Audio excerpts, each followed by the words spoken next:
வணக்கம் என் அருமை நண்பர்களே. பெருந்தலைவர் காமராஜர் அவர்கள் முதலமைச்சராக இருந்த பொழுது வீட்டிலிருந்து கிளம்பி சட்டை போட்டுக்கொண்டு வெளியில் வந்துவிட்டால் அந்த சட்டை கிழிந்திருப்பதை கவனித்தால் கூட மீண்டும் திரும்பி சென்று வேறு சட்டை மாற்றிக்கொள்வோம் என்று நினைக்கவே மாட்டார். அதற்கு பதிலாக அவர் துண்டை தோளில் இடமாற்றி போட்டு அந்த கிழிசலை மறைத்து விடுவார். அப்படி ஒரு சமயம் காமராஜர் வலதுபுறம் தோளில் துண்டு போடும் பழக்கம் உள்ளவர் திடீரென்று இடதுபுற தோளில் துண்டு போட்டிருப்பதை கண்ட உடனிருந்தவர்கள் மற்றும் பத்திரிகையாளர்கள் ஆச்சரியத்துடன் கவனித்தார்கள். காரணம் புரியாமல் அவர்கள் விழித்திருக்கவும் இறுதியில் சில பத்திரிகையாளர்கள் அவரை கேட்டே விட்டார்கள்.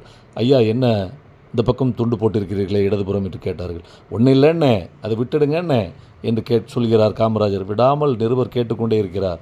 வேறு வழி இல்லாமல் முதலமைச்சர் காமராஜர் தோளில் இருந்த துண்டை எடுக்கிறார். அந்த சட்டை மிகப்பெரிய அளவில் கிழிந்திருந்தது. அதை மறைக்கவே அந்த துண்டை போட்டிருந்தார் முதலமைச்சர் காமராஜர். இதை பார்த்த பத்திரிகையாளர்களும் மற்றவர்களும் மௌனமாகிவிட்டார்கள். இப்படியும் ஒரு முதல்வராய் என்று அவர்கள் வியந்து நின்றார்கள். நாமும் தான் வியக்கிறோம்.